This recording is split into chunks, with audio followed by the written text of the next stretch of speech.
A very good morning and happy Memorial Day, everyone. Hopefully your Monday is starting off great. We have a great show for you today here on The Early Edge. And of course, we're always brought to you by BetMGM, the sports book born in Vegas. Let's take a look at the recap screen, which includes all the Friday picks, but other picks that were strewn throughout the week. We had Phil Bobbitt's picks. We had one of my golf picks that was in there. That top African pick ended up losing. I go 0 for 2. Shout out to Mikey B for keeping us afloat. PropStarz for keeping us afloat. Buckets goes 1 for 2, but we go 5 and 7 overall. I got to tell you guys, when we go 5 and 7, we had a losing week last week. We had a couple winning days to start off the week and then a few losing days as well. And when we have that, we kind of have to bring in some sort of dream team, some sort of bounce back team. And I'm not making you any promises, folks, but when I bring Mikey B and PropStarz and Larry Hartstein and Mike McClure to the show, you know it's going to be a great, great Monday. Gentlemen, before we get into picks, I got to get some reaction. All of you are basketball guys to a large degree. I got to get some reaction to the Knicks coming back on the Pacers last night. And PropStarz, I'm going to start with you. Your thoughts in terms of what happened last night and what's going to happen the balance of the series.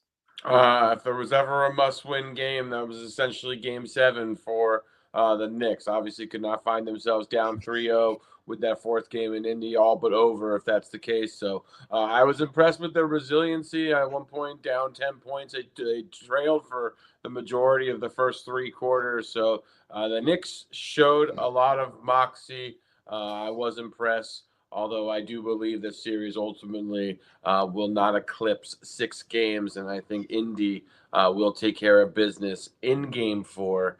And then win either Game 5 or Game 6 to close out the series. All right. Larry Hartstein, your reaction to yesterday in terms of the comeback and what it means for the rest of the series.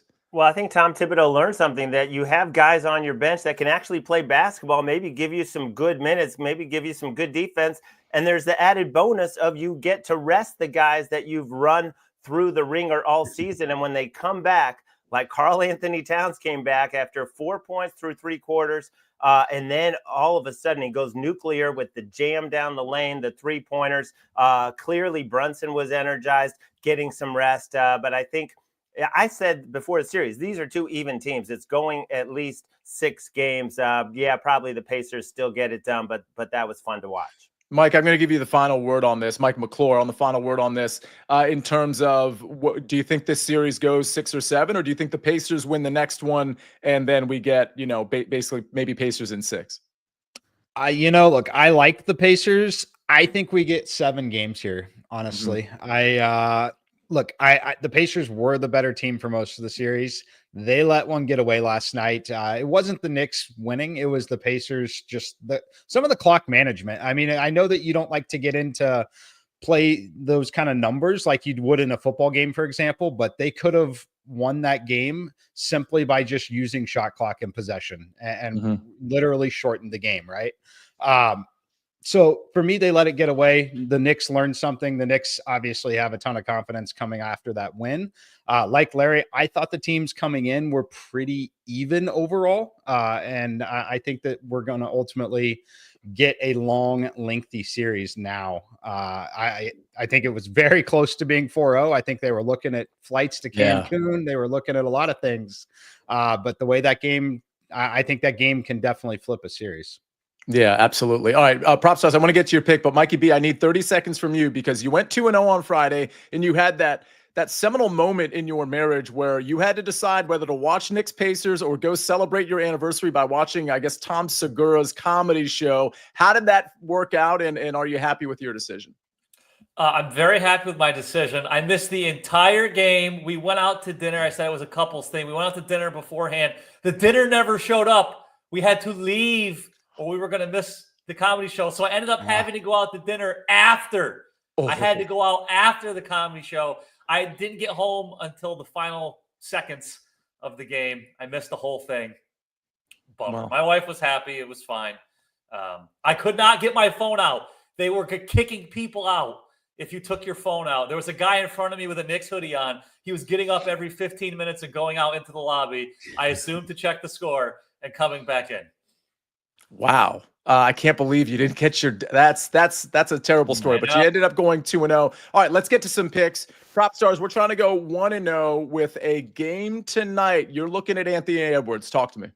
I am, and I'm going to take a page out of Mikey B's book here, and we're going to fade the superstar, going under 27.5 points for Anthony Edwards. Shop around. There were some 28.5s in the marketplace earlier, but I think this is down to 27 now on most major books. But tall order for Anthony Edwards against the league's best perimeter defense. Ant was exceptional in Game 3. Really a big reason why they ended up ultimately winning by nearly 40 points. So there's going to be a lot of a defensive attention. And I just think this Oklahoma City team, they're extremely resilient. We've seen them throughout these postseason. They'll have these lapses, or they'll have a game where they get absolutely walloped, which was the case. And then they really respond. And I think that'll be the case here in Game 4. So there's just so many defenders that are capable of guarding Ant, whether it be Lou Dort, Alex Caruso, SGA, even Jalen Williams. So many guys capable of giving Anthony Edwards some trouble here. Anthony Edwards is averaging 26 points per game in the postseason as well. Been under in 7 of 13 games. So I just think it's a big number, inflated because of the previous 2 performances. This is still the best defense in the NBA, particularly adept at limiting the opposing team's first scoring option as well. So the key to stopping the Blazers is making Ant inefficient. I think in order for him to eclipse this, he's either going to have to get to the line a lot, or he's just going to have to get there on sheer volume. So I just think this is a great spot to fade it. What is a big number? It does feel like a pretty big number and a pretty good bounce back spot for the Thunder in terms of their defensive efficiency, and maybe just maybe the Minnesota Timberwolves not being so great from the field. I mean, they just knock down every shot. I hope they do, because I have that over 5.5 that I put out last week in terms of this game going 6 or 7 games. Couple things here, because Mikey B, we want you to give out your pick. PropStarz, I know you got to bounce to another obligation, so thank you for being in here. Thank you for giving out your pick. We got the Anthony Edwards under, Mikey B, but you've got 2 more picks on this game. And then, Larry, I got to go to you, because I think it was Jeff Stenberg in the chat, who asked for your Memorial Day barbecue, like top 3, your power rankings for top 3 barbecue, dishes or what have you. So we're going to go to you for that. But Mikey B, let's get a couple of picks first. I'm salivating, waiting to hear about Larry's top barbecue dish. But first here, we'll do Shai Gilgeous-Alexander over 6.5 assists. I'm juicing today. We're juicing today. It's a holiday. This is juicy at -136, but I still like it. He only played 28 minutes in the Thunder getting blown out in Game 3. He still had 6 assists. Game 1, 9 assists. Game 2, 8 assists. He had at least 8 assists in 3 or 4 regular season games against the Timberwolves. He has the ball in his hands a ton. And the Timberwolves are likely going to continue to focus on trying to get it out of his hands and stop him from shooting. So that means a lot of passes to his teammates. So I think he'll receive plenty of opportunities to go over 6.5 assists. And then I'm going to take the spread out of this. Again, I'm going to go with the juice, and I'm just going to take the Thunder on the money line. Now, the last time the Thunder lost 2 games in a row was back at the beginning of April. Before that, November. They lost 2 games in a row 2 times during the regular season, and they have not lost consecutive games in the playoffs. They look like the vastly superior team in those first 2 games of the series. In Game 3, the Timberwolves made 20 3-pointers, and they shot 57.3% from the field. I don't think either of those things happens again tonight, and I'll take the Thunder to win. Well, I mean, I'm not going to challenge you to a showdown, but I'm kind of leaning Minnesota here. But I got to be honest, it's my bias at play with respect to the bet I put out again a week ago. If Minnesota loses this game, obviously I'm probably not going to win it going 6 or 7 games, which I put out at -125. I'm fearful, Mike. I don't know if you have an edge on this game. Do you like, not the pick itself, but do you like forget about the odds? Do you like the Thunder to bounce back, or is this too close to call for you? Too close to call. I mean, I think they definitely should still be a favorite. I get why the number is where it is. I make the number 2, but I will be completely open. I have no interest in betting it there. I think that this could likely be a double-digit game either way. Interesting. Yeah, I mean, that's a lot of these Eastern and Western Conference games. I should say some of these playoff games have been like that. All right, Larry, I was going to ask you about your power rankings for top three, but you want to defer to Mike or the other Mike because do you not have a top three here? Barbecue? I'm no culinary expert, so I'm going to throw it to these guys. All right. So, Mike McClure, do you have a top three before I kick it right back to Mikey B? I mean, I smoke a lot of brisket. I'm a guy that just throws the steaks on the grill personally. As far as sides, I've never met a potato that I don't like. Yeah. Or carbohydrate in general. So mac and cheese for sure. Yeah. So that I'm very basic though. You can tell I am from the Midwest. Give me some meat and potatoes and I will be good. Mikey B, I got to ask you this question before we get to more picks. And Mr. Heat says, is spaghetti a side dish for a barbecue? No, it is not. That does not count. Mikey B, give me a top three. Do you have it? Well, I have two little kids, so hot dogs has to be number one. It's an Angus beef hot dogs. You can't go wrong with those. Gotta love a good cheeseburger. I like barbecue ribs. As far as like a side goes, I love a good macaroni salad. Good macaroni salad and that stuff. Yeah. I'm sorry. That's very low on my list. That is not. But speaking of macaroni, I do like mac and cheese, but I want it to be baked and almost like overbaked, like overcooked. That's where I like that. I like the potatoes call, and of course, barbecue chicken. I mean, I guess I don't know if we were just talking sides, but in terms of anything at a barbecue, the chicken part, dark meat for me, but I guess I'll have some white too. All right, let's get back to picks and back to BetMGM promos. BetMGM account holders will receive an NBA playoff odds boost token. To use this odds boost token, add a wager made up entirely of NBA playoff wagers to your bet slip and activate the token. Score extra winnings if your wager that was made with the odds boost token wins. You could use the odds boost token for Bruce Marshall's SportsLine pick. We're going with the Yankees run line, -1.5 at even money against the Angels. Again, Yankees run line at even money against the Angels. We've got a lot more to talk about. I have a first five pick that I want to give out. Larry, you have a first five pick. If you guys have questions or girls have questions in the chat, let us know and we'll try to get to those, whether they're basketball or MLB related, maybe golf related as we approach the Memorial. Mike and I will be on tonight with Rick Gaiman at 7:00 on the SportsLine YouTube channel talking DFS. Before we get to any of that, though, we do have to take a break and hear a message from our partners. Here we go. The 2025 CBS Sports NFL schedule is here. 18 glorious Sundays. He's got his receiver touchdown. Filled with rematches. Oh, the play of the year. And rivalries. Touchdown, Bengals. Plus, plenty of superstar showdowns. And an epic matchup between the Chiefs and Cowboys on Thanksgiving.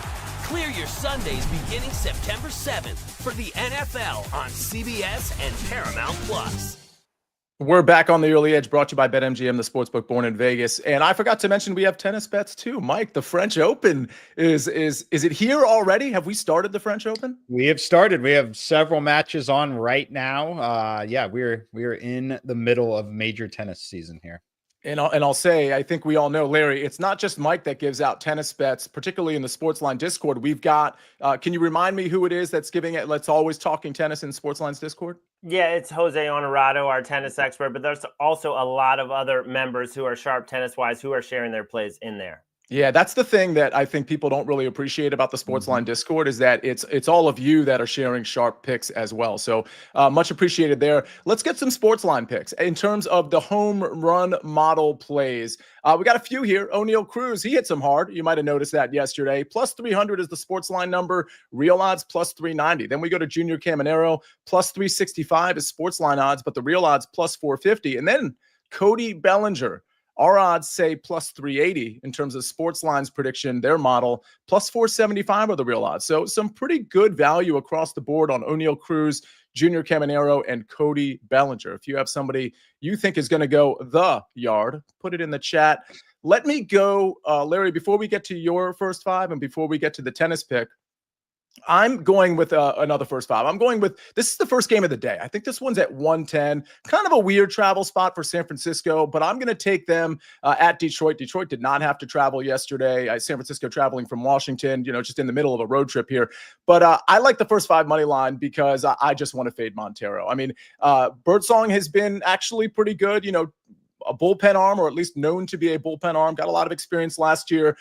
Started a couple of games this year. And I think when we look at his expected numbers, they're not great. When we look at the actual numbers, they're pretty good. But either way, whether you're looking at expected or not, it's Montero that is like the clear fade to me. Listen, these offenses both have like dwindled just a little bit. They're both great, but they've both kind of come down. So I call it kind of even there. But when you look at Montero in terms of what he's been doing this entire season, in terms of allowing contact, allowing base runners, allowing hard contact, he just hasn't been good. And I believe in Birdsong a lot more than I do in Montero. And that's where I want to locate my first 5 winners, especially when I think the bats, especially when you look at the last couple of weeks, kind of been the same against righties. That not a huge difference here. So the difference is in the pitching matchup. Give me San Francisco Giants first 5 money line -115. We go from one first 5, Larry, to another first 5. You're taking another NL West team. Yeah, I am going to fade Gavin Williams and the Guardians against the Dodgers, who are coming to town. They after Sunday Night Baseball, they've only scored 3 runs in the last 2 games, but the last 2 times they have faced Gavin Williams, they have actually destroyed him. He did not get out of the first inning last September against the Dodgers. 5 earned runs in only 2/3 of an inning. The Dodgers have Yamamoto on the mound. He almost had a no-hitter last time, 7 shutout innings. He did throw 110 pitches, which worries me, but he's had 6 days rest. So I like the fact that he had the extra day to recover from that start. He's been absolutely dominant. He's only behind Skeens in terms of the Cy Young race right now. He is their stopper. He is their ace. I think he's going to give us 5 great innings, and I love the Dodgers to get to Gavin Williams early. I don't want to play the full game. It's too expensive, but I will lay half a run in the first 5. And just another one I was looking at that I'm probably going to get on is Miami against San Diego in the first 5. I like what we've seen from Weather so far, and Vasquez on the Padres, just the ultimate regression candidate. Yeah, I think we have somebody in the chat I thought was mentioning Marlins earlier. There we go. Mr. Heat.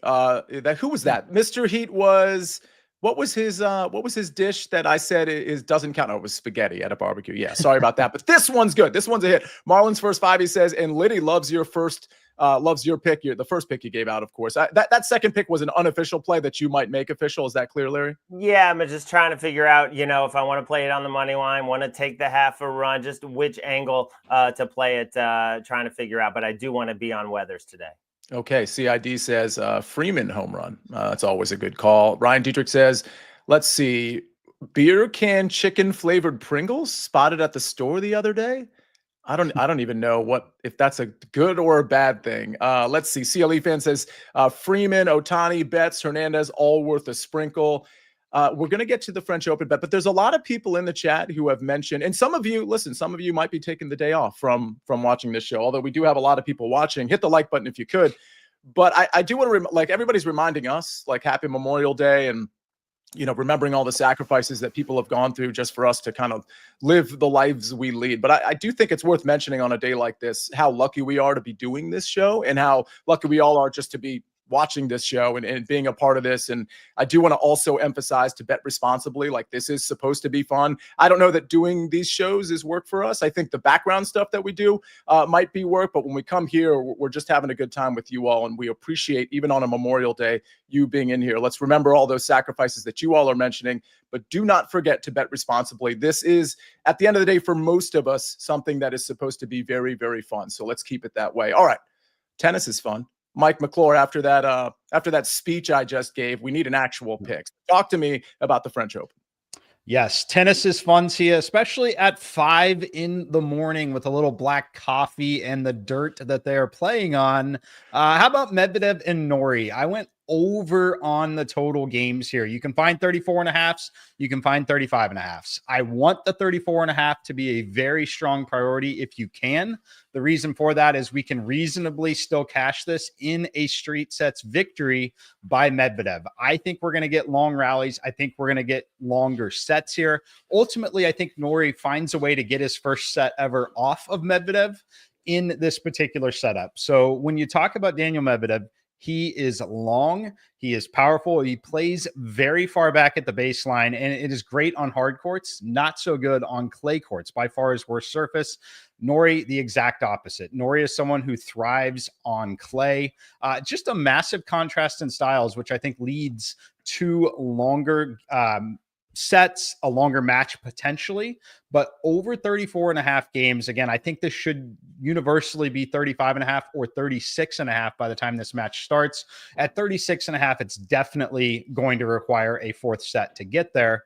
But when you talk about just the style of play here, again, Medvedev loves the fast, hard court. He hits very flat. He stands at the baseline, very defensive, and just kind of overpowers. But you can't really do that on clay because it's so physically demanding on the body. The ball bounces a lot higher. It's a lot slower overall. That's going to give Norrie time to compete here. So I think that he gets his first set. If you want to play Norrie to win a set, I am fine with that too. It's a very different price point though. I like the over 34.5 games in this match. A couple comments from the chat. Jeff Stenberg says the Italians have entered the chat and are very upset at Sia's spaghetti slander. Hey, listen, I like spaghetti. I just don't think it belongs at a barbecue. Joe Neuenfeld says Mike has to be the most well-rounded bettor in the game. Mike, you're not going to say yes to that. You're too humble, but I think everybody actually agrees with that statement. So, Joe, thank you for pointing it out. I mean, listen, Mike is giving out a tennis play. You know all the other sports he covers, and that includes some of the more niche sports like, well, golf tonight. He's going to be on the show with me talking DFS, and he talks betting on the SportsLine. NASCAR, he has the race stuff. And, Mike, I was on HQ with you yesterday. We were talking golf picks. Ben Griffin, we both hit that at the plus 110. I didn't do well in golf, but at least I hit that HQ pick. But then you were up again because you were talking NFL. So you're, just so everybody understands, there's a lot of content, not just on the SportsLine YouTube channel. And Mike, you're already talking NFL. Is that right? We are already talking NFL, 15 weeks away from NFL, if anyone's counting. There's a guy that wears number 15. He's pretty good too. Patrick Mahomes weeks away from the NFL season. And we're almost, I guess it was 111 days like last Tuesday. So we're close to 99. Once we get to 99, we start doing the countdown. We start naming players days away, for example. So is it 101? Oh, wow. Okay. I thought it was a little bit more than that. Either way, we're very close to doing the numerology, the numbers game as we do the countdown, which I'm very, very excited about. Larry, are you also doing NFL content currently, or are you waiting a little bit? You know what, Sia? I'm diving into a new project for the NFL season that I'm really excited about. I got some meetings about it this week, a different niche angle that I am trying to dive into. So more on that to come. But yes, this is the time that we're getting ready for. You'll see a lot of that stuff, new and old, on this SportsLine YouTube channel. So please make sure you're subscribed, and you might want to start turning your notifications on. We're going to have some more live MLB shows, probably not this coming week, but the week after, we'll probably start those again. So keep that in mind, where we've got guys like Larry or Mike or Zach or whoever, Tom Casale, of course, the Sniper and AMAGs, they'll be in here to do that as well. So again, make sure you're subscribed to this channel, but also check out the stuff on HQ and on CBS Sports Network. All right, let's get to the recap screen before we get you out here on a Memorial Day. I've got the Giants first 5 money line at minus 115. You might be able to catch a minus 110 out there, folks. Just FYI, that game starts early. I think it starts at 110. So obviously, you got to, if you want to take that play, you got to get it in pretty soon. Anthony Edwards under 27.5 points from PropStarz at minus 114. Shea Gilgeous-Alexander, SGA, over 6.5 assists at minus 136. And Mikey B is going Thunder money line at minus 139. Then we go to Larry, Dodgers first 5 at -0.5 at minus 122. And then we go to the French Open. It's Mike McClure with Daniel Medvedev versus Cameron Norrie over 34.5 games at minus 120. And then finally, we've got an MLB pick from SportsLine from Bruce Marshall. It's the Yankees run line. That's minus 1.5 at even money against the Angels.